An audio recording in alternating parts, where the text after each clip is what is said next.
What's up, everybody? Hope you're doing good. First video of 2024, and we're starting off with a credit card cashback setup video aiming to get as close to 5% on major categories. So let's get into it.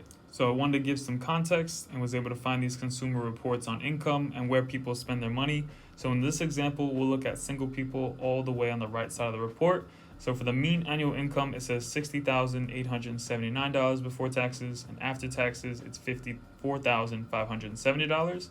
So for annual expenses, it says $52,043. So it's pretty insane how close those numbers are. So just being more conscious of where and how we spend our money by budgeting could help.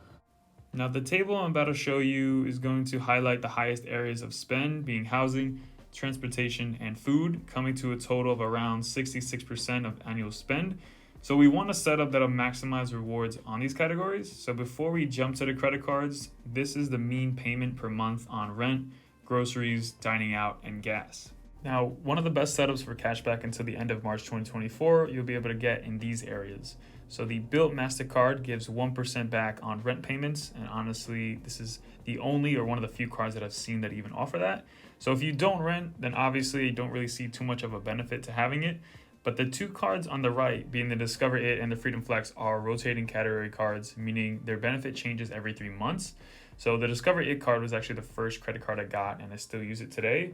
So until the end of March 2024, you can use the Discover It for dining and restaurants up to $1,500. And the same goes for the Freedom Flex, but for groceries being 5%, and you can activate them in the app. And to round out the categories being gas, you can use the City Custom Cash for 5% on your highest category spend each billing cycle up to $500, making it pretty flexible in about every setup, and honestly one of my favorite cards. So we can use this on our gas category in this example, and this is honestly a pretty good setup for cashback with no annual fee. And then lastly, this card is optional, but the City Double Cash will give you 2% on everything else that falls outside of those categories. So going back to the example from before on the mean spending on these core categories and now getting 1% on rent and 5% on groceries, dining, and gas, it comes to a total of $52 per month on cashback, or $624 a year on money that you already had planned on spending, which is pretty good. So you can put that money in a savings account, help pay student loan debt, invest it, etc. But yeah, hope you guys found this video helpful. Please like, comment, and subscribe.